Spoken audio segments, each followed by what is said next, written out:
الحمد لله كفى وسلام على عباده الذين اصطفى أما بعد فأعوذ بالله من الشيطان الرجيم بسم الله الرحمن الرحيم يا أيها الذين آمنوا أطيعوا الله وأطيعوا الرسول وأولي الأمر منكم وقال الله تبارك وتعالى يا أيها الذين آمنوا لا تتخذوا اليهود والنصارى أولياء بعضهم أولياء بعض ومن يتولهم منكم فإنه منهم إن الله لا يهدي القوم الظالمين وقال النبي صلى الله عليه وسلم من تشبه بقوم فهو منهم أو كما قال صلى الله عليه وسلم اللهم صل على سيدنا محمد وعلى آل سيدنا محمد وبارك وسلم اللهم صل على سيدنا محمد وعلى آل سيدنا محمد وبارك وسلم اللهم صل على سيدنا محمد وعلى آل سيدنا محمد وبارك وسلم. قرآن کریم کی دو آیتیں اور ایک حدیث پاک آپ کے سامنے پڑھی گئی.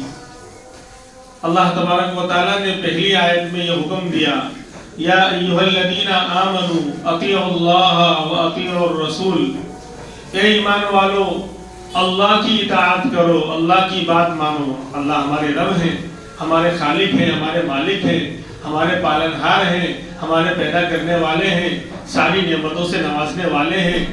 تو ہمارے رب اور سب ہے اللہ.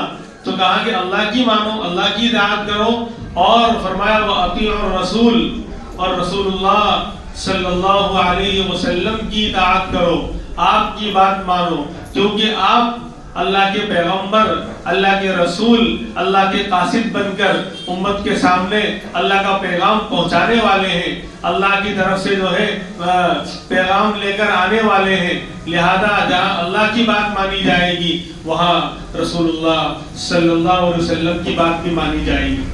لیکن آج جو ہے اللہ اس کے رسول کی بات ماننے کا دائرہ مسلمانوں کے نزدیک بہت تنگ ہے. صرف نماز روزہ یعنی اللہ کا حکم اور نبی کا طریقہ نماز روزہ عبادات کے اندر ہے. عبادت کے اندر کہ نماز روزہ زکوٰۃ حج وغیرہ میں اللہ کا حکم کیا ہے اور نبی کا طریقہ کیا ہے، مسلمان اس کو دیکھنے کی کوشش کرتا ہے. حالانکہ عبادات کا جو پہلو ہے، عبادات کا جو معاملہ ہے وہ یہ ہے کہ ہم دیکھیں تو 24 گھنٹے کی زندگی میں عبادات کا معاملہ بہت کم آتا ہے. 24 گھنٹے کی زندگی بھئی روزانہ ایمان کے بعد جو فرائض میں جو روزانہ فرض ہے وہ نماز ہے. تو اب ہم اندازہ لگائیں، جائزہ لیں کہ 24 گھنٹے کی زندگی میں جو لوگ پانچوں ٹائم کی نماز کی پابندی کرتے ہیں، پانچوں وقتی کی نماز کو جماعت سے ادا کرنے کی کوشش کرتے ہیں، اگر آپ حساب لگائیں گے تو 1 سے 1.5 گھنٹے سے زیادہ نہیں ہوتا. 1.25 گھنٹہ 1.5 گھنٹہ بہت ہو گیا. یعنی یہ تو میں زیادہ بتا رہا ہوں. پانچوں نمازوں کا وقت اگر ہم ملائیں تو مسلمان جو اللہ کے گھر میں آ رہا ہے اور پانچوں نمازوں کو ادا کر رہا ہے وہ 1.25 گھنٹہ 1.5 گھنٹہ بہت ہے. باقی اس کے علاوہ 22 23 23.5 گھنٹے 22 یا 22.5 گھنٹے کی اور 23 گھنٹے کی زندگی وہ اس کے علاوہ گزر رہی ہے، اس کے علاوہ ہے. تو یہ بات ایسے ہی، یہ تو نماز کا مسئلہ ہوا. پھر زکوٰۃ سال میں 1 مرتبہ نکالنا ہے، اور عام طور پر مسلمان زکوٰۃ ادا کرتا ہے رمضان میں. کیوں بھائی رمضان نیکیوں کا سیزن ہے. جسے دنیا کا سیزن آتا ہے تو چیزیں بکتی ہیں, سیزن پہ لوگ کماتے ہیں کہ بھائی ابھی سردی کا موسم ہے تو سویٹر اور جیکٹ وغیرہ کا سیزن ہے, گرم کپڑوں کا سیزن ہے, تو اس ٹائم پر لوگ ایکسٹرا گرم کپڑے لے کر جگہ جگہ دکانیں لگاتے ہیں فٹ پاتھ پر یہاں وہاں, کہ ابھی سیزن ہے ابھی بک جائے گا, اگر کوئی مئی جون کے اندر بیچنے آئے تو سیزن کے ٹائم پر چیزیں جو بکتی ہے اس کا نفع ہوتا ہے. تو اسی طریقے پر یہ مسلمانوں نے طے کر لیا ہے کہ زکوٰۃ جہاں ہم ادا کریں کہ پورے سال میں کبھی بھی ادا کر سکتے ہیں, لیکن رمضان کے مہینے کو طے کر لیا کیونکہ رمضان نیکیوں کا سیزن ہے, نیکیوں کا اللہ نے بھاؤ بڑھا دیا ہے, ایک کا کم سے کم 70 مل رہا ہے, تو کہا کہ زکوٰۃ اس مہینے میں نکالیں گے تو زیادہ ملے گا. تو بہرحال تو دوسرا فرض ہے زکوٰۃ, وہ سال میں ایک بار رمضان کے مہینے میں لوگ نکالتے ہیں. پھر تیسرا ہے روزہ, وہ بھی سال میں ایک مرتبہ, یعنی ایک مہینہ رمضان کا سال میں ایک بار آتا ہے, باقی 11 مہینے تو رمضان کے علاوہ خالی ہے. اور حج وہ تو زندگی میں ایک مرتبہ فرض ہے. تو دیکھا جاوے تو عبادت کا پہلو, عبادت کا وقت بہت کم, یعنی عبادت میں ہمارا ٹائم اور وقت بہت کم لگتا ہے. اس کے علاوہ بہت سارا وقت ہے جو دوسری چیزوں میں لگتا ہے. تو اگر ہم یوں سمجھیں کہ اللہ کے حکم پر چلنا اور نبی کے طریقے کو اپنانا خالی عبادت کے اندر ہے, تو اس کا مطلب خالی دن میں 1 گھنٹہ جو ہے اللہ کے حکم پر چلنا ہے اور نبی کے طریقے کو اپنانا ہے, باقی ہم آزاد نہیں. بلکہ دین کے الگ الگ شعبے ہیں, چند شعبوں اور چند برانچوں سے مل کر پورا دین اسلام وجود میں آتا ہے اور مکمل ہوتا ہے. ایمانیات کا پہلو شعبہ الگ. سب سے پہلے تو ایمان, آمنت باللہ, جو ہم نے بچپن میں جو ہے مکتب میں مولانا صاحب نے پڑھا دیا تھا, اتنی بڑی بات پڑھائی تھی لیکن آج بچپن میں بھول گئے. بچپن کا پڑھا ہوا بچپن میں بھول جاتے ہیں, حالانکہ یہ ایمان تو اور ایمان کی چیزوں کو تو موت تک یاد رکھنے کی ضرورت ہے. آمنت باللہ وملائکتہ وکتبہ ورسلہ والیوم الآخر والقدر خیرہ وشرہ من اللہ تعالی والبعث بعد الموت. تو پہلا شعبہ ایمانیات کا ہے, جن چیزوں کو ماننا ہے, ایمان لانا ہے, ان پر ہم ایمان لاویں. دوسرا شعبہ عبادات کا ہے. عبادتوں میں 4 بڑی عبادتیں ہیں, نماز, روزہ, زکوٰۃ اور حج. ان کو بھی اللہ کے حکم پر کرنا ہے, نبی کے طریقے پر کرنا ہے. لیکن اس کے علاوہ تیسرا شعبہ معاملات کا ہے, اور زیادہ وقت مسلمانوں کا اور ہمارا معاملات کے اندر گزرتا ہے. کاروبار میں, لین دین میں, بزنس میں, جاب میں, ورک میں, دھندے میں, یعنی الگ الگ. کوئی مزدوری کر رہا ہے, کوئی دھندا کر رہا ہے, کوئی اپنا خود کا بزنس کر رہا ہے, کوئی جو ہے سیٹ ہے دکان کھول کے بیٹھا ہوا ہے, کوئی مزدور ہے مزدوری کر رہا ہے, کوئی دکان پر جو ہے جاب کر رہا ہے, تو بہرحال کوئی سروس کر رہا ہے گورنمنٹ. بہرحال تو معاملات کے اندر جو تیسرا شعبہ دین کا ہے معاملات, اس کے اندر زیادہ وقت ہمارا لگتا ہے. کسی کا 8 گھنٹہ, کسی کا 10 گھنٹہ, کسی کا 12 گھنٹہ, کوئی 14 گھنٹے لگا رہا ہے, کوئی 16 گھنٹے بھی لوگ لگا رہے ہیں.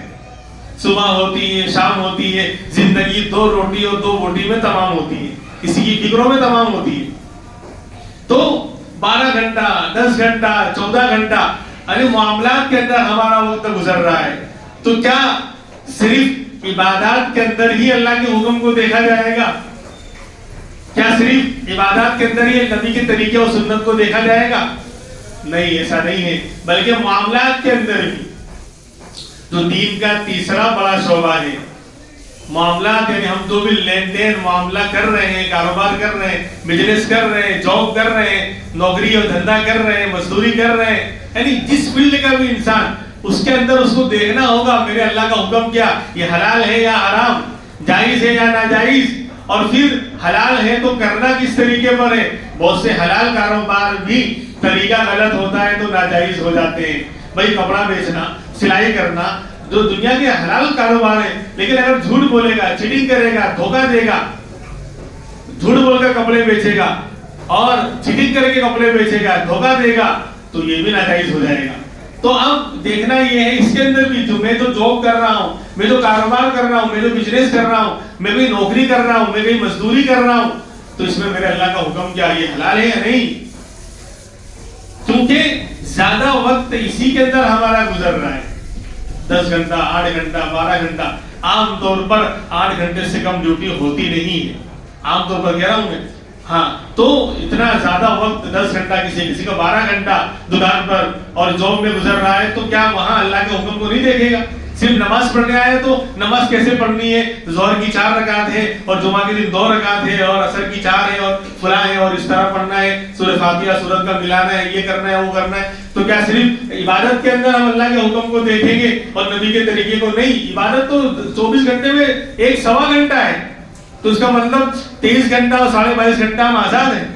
نہیں میرے بھائیوں، معاملات کا کے اندر زیادہ وقت ہمارا گزرتا ہے تو معاملات کے شعبے کو بھی دین بنانا پڑے گا، اس کو زندہ کرنا پڑے گا، اور اس کے لیے اللہ کے حکم کو سب سے پہلے دیکھنا پڑے گا کہ میں جو جاب کر رہا ہوں، میں جو کاروبار کر رہا ہوں، میں جو بزنس کر رہا ہوں، یہ اللہ کا اس کے اندر حکم کیا ہے، حلال یا حرام، جائز یا ناجائز، پھر کس طریقے پہ مجھے کرنا ہے، میرے نبی کا طریقہ کیا احکام اور کیا سنتیں اللہ کے رسول نے اس سلسلے میں جاری کی. آج ہم لوگ دین کو عبادت ہی سمجھتے ہیں، بس جو نماز روزہ پڑھ رہا ہے اور اس نے کرتا پہن لیا، داڑھی رکھ لی اور ٹوپی لگا لی، سب سے بڑا جنید بغدادی کا بڑا ابا، اس سے بڑا کوئی اللہ کا ولی نہیں. اور بیچارہ ایک مزدور ہے، اس نے وہ چاہتا تو 2 کا 10، 10 کا 20 اور 50 اور 60 اور کروڑوں کما سکتا تھا، یعنی 2 نمبر کے ذریعے، لیکن اس نے کہا کہ نہیں، میرے اللہ نے جب حرام قرار دیا ہے، میں جوا اور سٹا اور شراب اور حرام ذریعے کو اختیار نہیں کروں گا، تو مزدوری کروں گا، مزدوری کر کے اپنے گھر والوں کا پیٹ پالوں گا، حرام سے بچوں گا، حلال روزی کھلاؤں گا گھر والوں کو، خود بھی حلال کھاؤں گا، چاہے روز کمانا روز کھانے کا مسئلہ رہے. اس کو کوئی دیندار سمجھتے ہی نہیں ہے. بیچارہ اگر وہ نماز روزے میں کمزور ہے تو اس کو کوئی جو ہے پکا مسلمان سمجھتا، اور وہ بھی اپنے آپ کو سمجھتا ہے میں تو سب سے گھٹیا انسان ہوں. ایسے ہی واقعہ پیش آیا اللہ کے رسول کے زمانے میں. ایک صحابی آئے اور آ کر امام الانبیاء محمد الرسول اللہ صلی اللہ علیہ وسلم سے آ کر سلام کیا، السلام علیکم یا رسول اللہ، السلام علیکم ورحمۃ اللہ وبرکاتہ. سلام کے الفاظ بھی لوگ نہیں جانتے. السلام علیکم کیا ہے؟ سلام علیکم یہ کیا ہے؟ السلام علیکم. یعنی دنیا کی ہر چیز مجھے پتا ہے، لیکن جو سلام اللہ کا ذکر ہے، جو سلام اللہ کی میری ملاقات کے وقت کی عبادت ہے، جو سلام ایک ایمان والے کو دعا ہے. سلام صرف خالی سلام کرنا، یعنی اس کے اندر بہت سارے پہلو چھپے ہوئے ہیں. سلام عبادت بھی ہے ملاقات کے وقت کی، سلام اللہ کا ذکر بھی، اللہ کا نام ہے السلام المؤمن المہیمن. سلام اللہ کا نام بھی، جسے ہم اللہ کرے، سبحان اللہ پڑھیں، الحمدللہ پڑھیں، تو السلام والسلام کا کوئی ورد کرے گا، اللہ کا ذکر بھی ہے وہ. اور ایک مسلمان کو سلامتی کی دعا بھی ہے. جب ہم مسلمان آپس میں ملتے ہیں السلام علیکم کہتے ہیں تو گویا آپ ان کو سلامتی کی، ہر طرح کے عیب فتنوں شرور سے پناہ کی، یعنی سلامتی کی دعا دے رہے ہیں آپ ان کو. تو آج یہ الفاظ بھی صحیح نہیں، اور ساری مصیبت دین پر ہی نازل ہوئی ہے. دنیا کی ہر چیز کا مجھے پتا، جس کا پتا نہیں رکھنا وہ بھی پتا. یعنی اس بھیجے کے اندر ان چیزوں کو بھی میں نے ڈاؤن لوڈ کر رکھا ہے جو دنیا بھر کے وائرس ہیں، جو نقصان کریں گے میرے دماغ کو بھی، میرے دین کو بھی، سب کو. لیکن نہیں پتا ہے کہ تو دین کی موٹی موٹی باتوں کا نہیں بات. سلام دین کی موٹی بات ہے. کیوں؟ دن میں 20 مرتبہ لوگوں سے ملاقات ہوگی، جو کام دن میں 10 مرتبہ اور 20 مرتبہ مجھے کرنا ہے اس کے الفاظ تک ٹھیک نہیں. السلام علیکم. تو بہرحال وہ صحابی آئے، انہوں نے کہا السلام علیکم. پھر اس کے بعد پھر مصافحہ ہے، سلام کریں گے پھر مصافحہ ہے. تنہا ہاتھ ملانا، ہینڈ شیک کرنا اسلام میں کوئی مسئلہ ہے ہی نہیں. اگر آپ نے السلام علیکم زبان سے نہیں بولا، صرف ہاتھ ملا رہے ہیں، یہ یہودیوں کا طریقہ ہے. پہلے سلام کرو پھر مصافحہ کرو پھر ہاتھ ملاؤ. مصافحہ جو ہے نا، ہاتھ ملانا، یہ سلام کو مکمل کرنے والا ہے. جب سلام ہی نہیں ہوا تو کس کو مکمل کریں گے؟ بولے عمارت آدھی بنی ہوئی اس کو مکمل کر دو. عمارت بنی ہی نہیں ہے تو مکمل کیسے کریں گے؟ تو السلام علیکم کہنا ہے پھر ہاتھ ملانا ہے. تو صحابی نے جو ہے السلام علیکم کہہ کر آپ سے مصافحہ کیا. جب آپ نے اپنا ہاتھ اس کے ہاتھ کو اپنے ہاتھوں میں لیا، یوں مصافحہ کیا، تو بہت کڑک اور ٹائٹ ہاتھ معلوم ہوئے. تو پوچھا ہے فلاں تمہارے ہاتھ اتنے ٹائٹ اور کڑک کیوں ہیں، اتنے سخت کیوں ہیں؟ تو کہا اللہ کے رسول میں غریب آدمی ہوں, میں مزدوری کرتا ہوں, جنگلوں میں جا کر لکڑیاں کاٹتا ہوں اور لا کر بازار میں بیچتا ہوں اور اپنے گھر والوں کا پیٹ پالتا ہوں, میرے پاس کوئی یعنی پیسہ اور ہنر نہیں ہے, تو میں یہی مزدوری کرتا ہوں, لیکن میں حلال روزی کھلاتا ہوں, حلال کی کوشش کرتا ہوں اور محنت کرتا ہوں, مزدوری کرتا ہوں. تو وہ اپنے آپ کو بہت معمولی سمجھ رہے تھے. وہ ان کے انداز سے, ہاؤ بھاؤ سے ایسا لگ رہا تھا کہ وہ اپنے آپ کو جیسے آج ایک مزدوری کرنے والا, حلال کمانے والا اور کیا کہتے ہیں پیڈل رکشہ کھینچنے والا اور بوجھ اٹھانے والا, جو گھٹیا کام کرنے والا ہے, وہ اپنے آپ کو معمولی سمجھتا ہے. حالانکہ حلال روزی کما رہا ہے, حرام کا لقمہ نہ خود کھا رہا ہے نہ گھر والوں کو کھلا رہا ہے. وہ ان بڑے بڑے کروڑ پتیوں سے لاکھ درجے افضل ہے جو حرام کا لقمہ 10 کے 20 اور 20 کے 1000 اور 1000 کے لاکھ کے پھیرے میں پڑے ہوئے ہیں, اور جائز ناجائز اور سود اور بیاج اور ہر طرح کا لون لے کر حضرت کارخانہ کھول رہے ہیں, لون لے کر جو ہے دکان کھول رہے ہیں. مر رہا تھا بھوکے, انہیں ضرورت تھی. ضرورت کس کو کہتے ہیں؟ وہ دین والے بتائیں کہ ضرورت کی کنڈیشن کیا ہے, کب حلال حرام کو اختیار کرنا جائز ہو جاتا ہے, کب سود لینا جائز ہو جاتا ہے. نہیں, کل قیامت میں یہ مزدوری کرنے والا مزدور جو خون پسینہ بہا رہا ہے اور دن کے 100 200 300 روپے مشکل سے کما رہا ہے اور مشکل سے خرچہ چلا رہا ہے, کل ان بڑے بڑے مالداروں سے بہت پہلے اور بہت اعلیٰ قسم کی جنت میں داخل ہوں گے. اس لیے حرام کے پھیروں میں نہیں پڑنا چاہیے. تو آپ نے جب ان سے پوچھا تو انہوں نے بتایا کہ اللہ کے رسول میں مزدوری کرتا ہوں اور اس لیے ہاتھ ٹائٹ اور کڑک ہو گئے. تو فرمایا القاسم حبیب اللہ, القاسم حبیب اللہ, ارے ہاتھ سے محنت کر کے کمانے والا, مزدوری کرنے والا اللہ کا محبوب ہے. تم اپنے آپ کو معمولی سمجھ رہے ہو. ہم سمجھتے ہیں جو بڑے بڑے سجدے اور بڑی بڑی جو ہے بڑے بڑے امامے باندھے گا اور پگڑیاں باندھے گا اور بڑے بڑے سجدے کرے گا اور نمازیں پڑھے گا, وہی اللہ کا محبوب ہے. ارے وہ تو 1.25 گھنٹے کا وقت نماز میں لگ رہا ہے, باقی 10 گھنٹہ 12 گھنٹہ 14 گھنٹہ وہ معاملات اور کاروبار میں لگ رہا ہے. وہاں جو بندہ حلال طریقہ اختیار کر رہا ہے, محنت مزدوری کر رہا ہے, حرام کا لقمہ منہ میں نہیں ڈال رہا ہے, وہ ان بڑے بڑے سجدے کرنے والوں سے لاکھ درجے افضل ہوگا اللہ کے نزدیک. اس نے حرام روزی نہ خود کھائی نہ گھر والوں کو کھلایا. بہرحال میرے بھائیوں, تو میں یہ کہہ رہا تھا کہ اللہ کی اطاعت کرو, اللہ کی بات مانو اور رسول اللہ کی بات مانو. تو اللہ کی اطاعت اور رسول اللہ کی اطاعت صرف عبادت کے اندر نہیں ہے, یہاں بھی کرنا ہے. نماز, روزہ, زکوٰۃ, حج کے اندر بھی دیکھنا ہے میرے اللہ کا حکم کیا اور میرے نبی کا طریقہ کیا. میں فجر کی 3 رکعت پڑھ لوں گا, میری نماز نہیں ہوگی. میں ظہر کے اندر 5 رکعت پڑھ لوں گا, میں نے ایکسٹرا پڑھی تو بھی میری نماز نہیں ہوگی. کیوں؟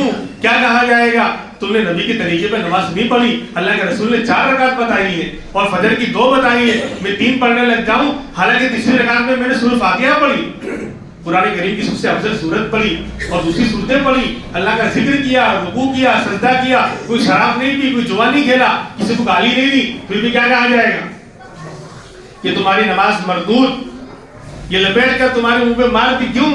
تم نے نماز تو پڑھی لیکن نبی کے طریقے پر, جیسا امام الانبیاء محمد الرسول اللہ صلی اللہ علیہ وسلم نے بتایا کہ 2 رکعت فرض ہے اور اس طرح پڑھنا ہے, اور ظہر کی 4 فرض ہے اور اس طرح پڑھنا ہے. تم نے نبی کا طریقہ نہیں اپنایا, اس لیے تمہاری نماز نہیں ہوگی. تو اس طرح ہم عبادت کے اندر اللہ کے رسول کے طریقے کو دیکھتے ہیں, اسی طریقے سے جو ہے معاملات کے اندر بھی کہ میرے اللہ کا حکم کیا ہے, میں کاروبار اختیار کر رہا ہوں. آج تو لوگ زیادہ ہوشیار ہو گئے ہیں, معاملات اور کاروبار کے معاملے میں زیادہ ہوشیار ہو گئے ہیں کہ پوچھنا نہیں, پوچھیں گے تو پھنس جائیں گے. مفتی صاحب کو اور مولانا صاحب کو پوچھنا نہیں, اگر پوچھا تو پھنس جائیں گے. یعنی معلوم ہے کہ تو چیٹر ہے, اللہ کے ساتھ بھی چیٹنگ کر رہا ہے. ایک انسان کو تو میں دھوکہ دے سکتا ہوں, ہم اور آپ دھوکہ, اس کو بیچارے کو پتا نہیں ہے, میں جھوٹ بول گیا, میں نے چیٹنگ کر لی. لیکن اللہ سے دین کے معاملے میں, حلال و حرام کے معاملے میں چیٹنگ کروں؟ اللہ تو عالم الغیب والشہادہ ہے میرے بھائیوں, ہر چیز کا جاننے والا, ہر چیز کا دیکھنے والا. اندھیری رات میں کالے پہاڑ پر کالی چونٹی کی چلنے کی آواز کو بھی میرا رب سنتا ہے. اتنی زبردست اس کی جو نکاح دیکھتا بھی ہے اور سنتا بھی ہے, اس کی چلنے کی کیا آواز ہوگی. لیکن اللہ کو ایسے ایک ایک ذرے کا, ایک ایک قطرے کا, ایک ایک پتے کا اور ایک ایک جو ہے چیز کا اللہ کو پتا ہے. اس اللہ سے ہم ہوشیاری اور چالاکی نہیں کر سکتے میرے بھائیوں. دل میں کھٹک رہا ہے اس کا مطلب گڑبڑ. میں نے پہلے بھی اس سے پہلے بیان کے اندر کہا تھا کہ گناہ کس کو کہتے ہیں؟ ما حاک فی قلبک، جو تیرے دل میں کھٹکے تو اس کے پاس بھی نہ بھٹکے، ورنہ پڑیں گے پھٹکے اور لگیں گے بڑے بڑے جھٹکے. جو تیرے دل میں کھٹکے نا کہ یہ شاید جائز نہیں، گڑبڑ ہے. اگر ایمان والا ہے، ایمان کی چنگاری دل میں ہے، تو اگر کوئی گناہ کا کام کرنے جائے گا تو دل میں ضرور ہی آئے گا یار تو غلط کر رہا ہے، یار یہ سب پتہ نہیں کہ شاید یہ صحیح نہیں ہے. دل میں ضرور آئے گا اگر ایمان کے. ہاں کسی نے دل کی دنیا کو گناہ کر کے برباد کر دیا ہو، دل سیاہ کر لیا ہو، وہ مسئلہ الگ ہے. ورنہ اگر ایمان کی چنگاری ہے تو دل ضرور ایک مرتبہ کہے گا کہ تو یہ کیا کر رہا ہے، یہ صحیح نہیں ہے. تو بہرحال تو میں یہ عرض کر رہا تھا کہ صرف عبادتوں کے اندر ہی اللہ کے حکم اور نبی کا طریقہ نہیں، بلکہ ہم معاملات کے اندر، کاروبار کے اندر، بزنس کے اندر، دھندے کے اندر اللہ نے خود حکم دیا ہے اس کو اختیار کرو. ابھی جمعہ کے لیے بلایا کہ جب اذان ہو جمعہ کی آ جاؤ مسجد کی طرف. فسعوا الی ذکر اللہ، دوڑو اللہ کی ذکر، اللہ کی یاد کی طرف. اور وذروا البیع، اور کاروبار کو، بزنس کو، دنیا کی مشغلوں کو چھوڑ دو. کتنی دیر؟ اذان سے لے کر نماز تک. 55 پہ اذان ہوتی ہے اور 2 بجے تقریباً نماز ہو جاتی ہے. 1-1.25 گھنٹہ اللہ ہفتے میں ایک دن ہم سے مانگ رہے ہیں. ایک ہفتے میں 1-1.25 گھنٹہ ہم سے مانگا جا رہا ہے. وہ بھی آج مسلمان دینے کو تیار نہیں. میرے بھائیوں ہمارے پاس یعنی کون سا پلیٹ فارم ہے جس سے ہم دین کی باتیں سن لیں، کچھ سیکھ لیں، کچھ معلوم کر لیں؟ ایک ہی پلیٹ فارم بچا ہے. اس پر بھی غیروں کی نگاہیں ہیں کہ جمعہ کے خطبوں کو اور بیان کو ہم طے کریں گے، ہم جیسا بولیں گے ویسا کرنا پڑے گا. ایسی غلط نگاہیں ہیں. اگر ہم اس کا بھی ساتھ نہ دیں تو اللہ کہے گا کہ جب میرے بندے تجھے میرے دین کی باتوں کی پرواہ نہیں تو جا بھٹک. اللہ یہ نعمت بھی چھین لیں گے. اسے کہ ایسا نہ ہو. تو 1-1.25 گھنٹہ ہم سے مانگا جا رہا ہے. پھر نماز ہو گئی تو پھر کیا کہا جاتا ہے؟ فَإِذَا قُضِيَتِ الصَّلَاةُ فَانتَشِرُوا فِي الْأَرْضِ. جب نماز پوری ہو جائے جمعہ کی، اب زمین میں پھیل جاؤ، اب چلو پھرو. کیا کرو؟ وَابْتَغُوا مِن فَضْلِ اللَّهِ، اللہ کے رزق کو، روزی کو تلاش کرو. یہ نہیں کہا بس اللہ اللہ کرنے بیٹھ جاؤ. آج امت میں افراد و تفرید کا شکار ہے. ایک طبقہ یہ کہتا ہے بس اللہ اللہ کرنا ہے، اللہ اللہ کرے گا، اللہ کرے گا. عبادت کرنی ہے لیکن وہی بیٹھ جانا نہیں ہے. اور دوسرے لوگ کیا بولتے ہیں کہ مولانا عبادت کرنے آئیں گے، بال بچوں کا پیٹ بھی تو پالنا ہے نا، یہ بھی تو ضروری ہے. وہ بھی ضروری ہے، وہی ضروری نہیں ہے. آج یا تو کوئی عبادت کر رہا ہے اسی میں لگا ہوا ہے، اور کوئی جو کاروبار میں ایسا لگا ہے کہ اللہ کی عبادت کو بھول گیا ہے. یہ بھی غلط، یہ بھی غلط. اس لیے تو کہا اذان ہوئے تو آ جاؤ، بلایا. پھر نماز ہو جائے تو اب پھیل جاؤ. یعنی اللہ خود بتا رہے ہیں کہ پہلے مجھے یاد کر لو، پھر کاروبار میں تم جاؤ گے میں تمہیں یاد رکھوں گا، حلال روزی کے فیصلے کروں گا. اور اللہ کے رسول نے جو فرمایا کہ کسب الحلال فریضۃ بعد الفرائض، کہ حلال روزی کا حاصل کرنا، حلال روزی کی کوشش کرنا، محنت کرنا، یہ بھی ایک فرض ہے، لیکن دوسرے فرائض کے بعد. پہلے اللہ کے دربار میں اپنی پیشانی کو جھکا اللہ کے سامنے اور سجدہ ادا کر، نماز ادا کر، پھر اللہ سے مانگ، اے اللہ اب جو دنیا کی طرف جا رہا ہوں، کاروبار کی طرف جا رہا ہوں، تو روزی کے مسئلے دینے والا تو ہے، تو روزی کے مسئلے کو آسان کر دے، حلال پاکیزہ عافیت والی روزی کے تو فیصلے فرما. یہ ہے تو فرائض کو ادا کرنے کے بعد حلال روزی کا طلب کرنا فرض ہے. اس لیے وہ لوگ دھوکے میں جو کہتے ہیں کہ بال بچے کو تو دیکھنا ہے نا، تو بال بچے کو ہی دیکھ رہے ہیں، مسجد نہیں دکھ رہی ان کو. تو اللہ کے گھر کو دیکھو پھر کاروبار دیکھو. تو اللہ کہیں گے بندے پھر تجھے کہیں اور دیکھنا نہیں پڑے گا، پھر میں دیکھوں گا. جب تو نے پہلے میرا گھر دیکھا پھر کاروبار کو دیکھا تو اب تجھے کہیں اور دیکھنے کی ضرورت نہیں ہے، میں تیرے کاروبار کو دیکھوں گا، میں تیرے کام بناؤں گا. بہرحال تو میں عرض کر رہا تھا کہ اللہ کی اور رسول اللہ کی بات ماننا صرف عبادتوں میں نہیں، معاملات کے اندر بھی ہے. پھر معاملات کے بعد چوتھا شعبہ ہے معاشرت کا، رہن سہن. ہم جہاں رہ رہے ہیں تو کیسے رہنا ہے، گھر والوں کے ساتھ، پڑوسی کے ساتھ، محلے والوں کے ساتھ، جن سے ہمارا ملنا جلنا، اٹھنا بیٹھنا ہو رہا ہے، چاہے وہ کسی بھی لائن کا ہو. رشتہ دار ہے تو رشتہ دار مل رہا ہے ہم سے، پڑوسی مل رہا ہے، کوئی کاروبار کے لائن سے ملاقات ہو رہی ہے، تو رہن سہن ہمارا کیسا، اس کو معاشرت کہا جاتا ہے عربی میں، تو وہ بھی دین کا شعبہ ہے. تو معاشرت کے اندر بھی اللہ کا حکم کیا، مجھے کیسے ملنا چاہیے، کیسے بات کرنا چاہیے، اللہ کے رسول کا طریقہ کیا ہوتا تھا، وہ بھی دین ہے. اور اسی لیے اللہ کے رسول کی حدیث ہے. اب میں جو ہے مضمون کو بدل رہا ہوں کیونکہ وقت ہونے والا ہے، 5-10 منٹ بچا ہے. میں نے حدیث پڑھی تھی، من تشبہ، قال النبی صلی اللہ علیہ وسلم، من تشبہ بقوم فهو منهم، جو جس قوم کی مشابہت اختیار کرے گا اپنے رہنے سہنے میں، اپنے معاملات میں، کھانے پینے، کپڑے پہننے وغیرہ میں، یہ معاشرت کا مسئلہ ہے کہ جو کسی بھی قوم کی نقل مارے گا، اس کی مشابہت اختیار کرے گا، وہ بندہ انہی میں سے مانا جائے گا. اگر ہم غیروں کا طریقہ اپنا رہے ہیں لباس کے اندر، پچھلے جمعہ کو یہ بات ہوئی تھی کہ اگر یعنی ان غیروں کا طریقہ جو ہمارے اوپر تھوکنے کو تیار بھی نہیں ہے. میں نے مثالیں دی تھی، کسی ایکٹر نے داڑھی رکھی تو ہم نے رکھ لی، لیکن اس لیے نہیں رکھی کہ میرے نبی کی سنت ہے. نبی سے محبت نہیں ہے، ایکٹر سے محبت ہے. کسی ایکٹر نے کرتا پہنا تھا چند سال پہلے بھائی جان نے، تو ہم نے بھی کرتا پہن لیا، اس لیے نہیں پہنا کہ اللہ والوں کا طریقہ ہے. تو محبت اللہ سے نہیں ہے، رسول اللہ سے نہیں ہے، ورنہ داڑھی انبیاء کی سنت ہے، نبیوں کی سنت ہے. تو اس لیے میں نے داڑھی نہیں رکھی کہ نبی کی سنت تھی. میرے نبی میرے نزدیک محبوب ہیں اور سب سے بڑے یعنی رحمت للعالمین ہیں آپ، اس لیے نہیں رکھی، بلکہ کسی ایکٹر نے رکھی. اور وہ ایکٹر ہم کو اتنا گھٹیا سمجھتا ہے، ہمارے چہرے میں تھوکنے کو بھی تیار نہیں ہوگا. میں نے پچھلے جمعہ بھی کہا تھا، کیوں ہم مر رہے ہیں، ایسی غلامی کیوں اختیار کر رہے ہیں جو ہماری طرف دیکھنے کو تیار نہ ہو، ہم کو کچھ نہ سمجھتے ہو.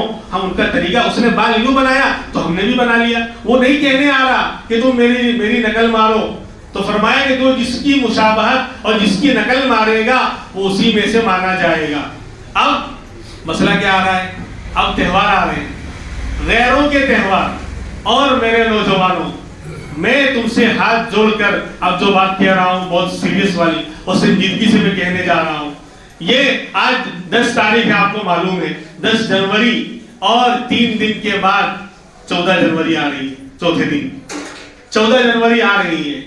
یہ پتنگ بازی کا، اتران کا جو تہوار ہے، اگر اللہ اور اس کے رسول سے، امام الانبیاء کی ذات سے محبت ہے، سارے انبیاء کے سردار، کالی کملی والے، اور ہمارے غمگسار اور ہمارے محبوب رب العالمین، رحمت للعالمین والی ذات، جن کے صدقے میں اللہ نے سب کچھ بنایا، یہ دنیا بنی، یہ مکھی بنے، یہ مکہ بنے، یہ چونہی بنے، یہ چنا بنے، یہ آسمان، یہ زمین جن کے صدقے میں بنی ہے. یہ اتران کیا ہے معلوم ہے آپ کو؟ یہ پتنگ بازی کیا ہے معلوم ہے آپ کو؟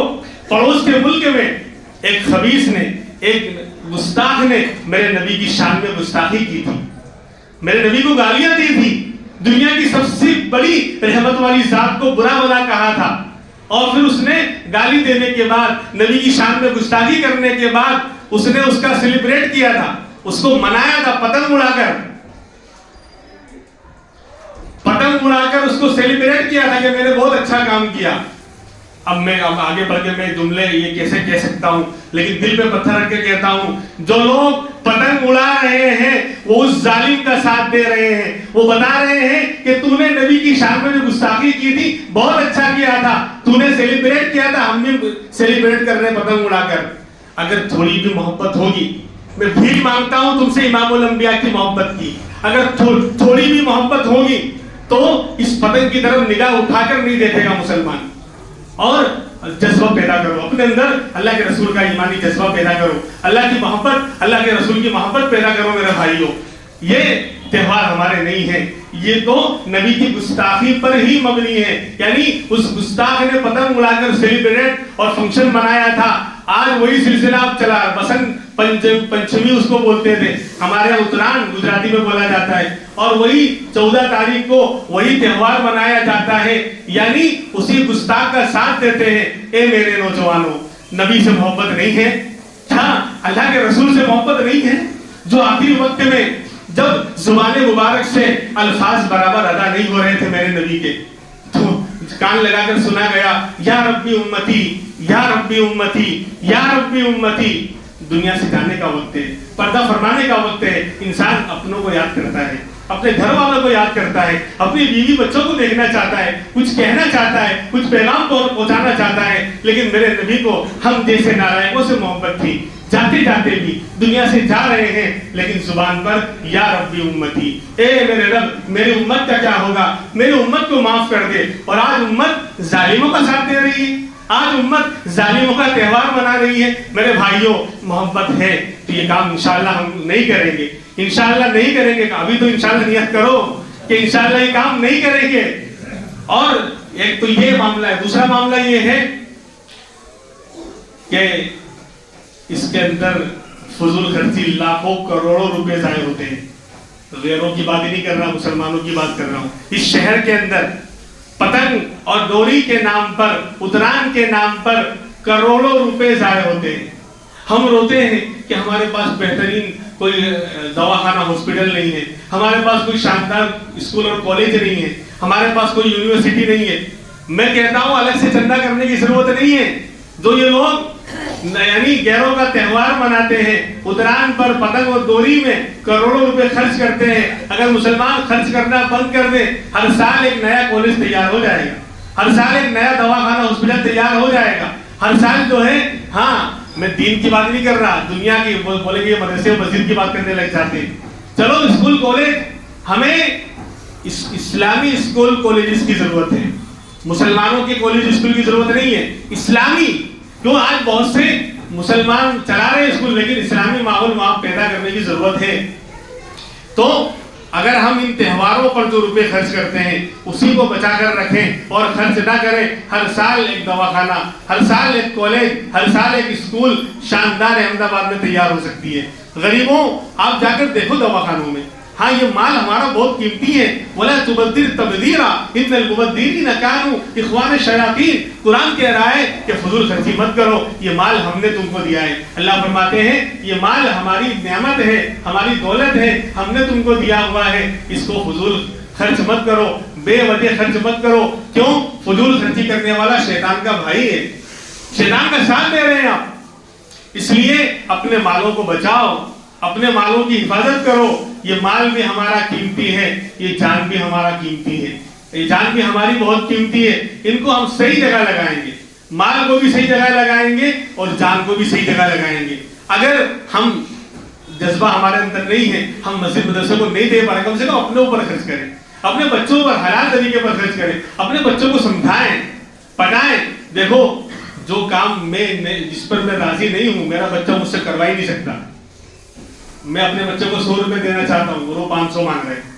ایک مثال ہے، میں اپنے بچے کو 100 روپے دینا چاہتا ہوں اور مجھ سے 500 مانگ رہا ہے، اور 500 دینا بالکل میں اس پر راضی نہیں ہوں. پورا محلہ جمع ہو جائے گا تو بھی نہیں دوں گا کہ بھائی دے تو 500، بچہ ہے، بچہ ہی تو ہے، آپ کا ہی تو بچہ ہے ماں. لیکن جب میرے دل میں نہیں دینا ہے تو پورا علاقہ بھی تیار ہو جائے گا، میں 500 اس کو نہیں دے سکتا. تو بولے وہ بچہ نہیں مان رہا تھا تو وہ پتنگ لے کر آ گئے، وہ بچہ نہیں مان رہا تھا تو اس کا آپ بھی مان رہے ہیں. آپ کے اندر وہ جذبہ نہیں ہے، آپ نے پیسے دیے کیسے؟ آپ کے اندر اللہ رسول کی محبت کی وہ قوت اور طاقت نہیں ہے. ہاں اس بچے کو کنورٹ کرو، اس کے دماغ کو دوسرے طرف ڈائیورٹ کرو کہ کیا بیٹا تجھے گھمانے لے جائیں گے، حلال طریقے پر کھانا کھلائیں گے، یہ دلائیں گے، جو جائز چیزیں ہیں تجھے یہ دلائیں گے، تو یہ مت مانگ، اس کے بدلے میں تجھ کو یہ دلائیں گے اور یہ کھلائیں گے اور یہاں لے جائیں گے. جو حلال چیزیں اس طرح اس کو پٹایا جائے. اور چھتوں پر کیا حال ہوتا ہے جانتے ہیں آپ کہ میوزک کے ساتھ، گانے کے ساتھ نوجوان بچے اور بچیوں کو لے کر، عورتوں کو لے کر لوگ چڑھتے ہیں. وہ کون سا بے غیرت بھائی ہے، کون سا بے غیرت باپ ہے کہ اس کی بہن، اس کی بیوی، اس کی ماں چھت پہ چڑھی ہوئی ہے اور میوزک اور گانا بج رہا ہے اور لوگ دسوں نگاہ اس کے اوپر پڑ رہی ہیں. یہ اسلامی شان نہیں ہے، یہ مسلمان عورتوں کی پہچان نہیں ہے. وہاں یعنی مرد ہی ایسا لگتا ہے اس گھر میں مرد ہی نہیں ہے جن کی عورتیں اس طرح بے پردگی کے ساتھ اور اوپر جو ہے چھت پر چڑھ کر اس طرح گانے بجانے کے اندر اور اس کے ساتھ دے رہی ہیں، وہ بھی اچھل رہی ہیں، وہ بھی ڈانس کر رہی ہیں. عجیب و غریب ماحول ہوتا ہے. اللہ اس سے بچنے کی توفیق دے.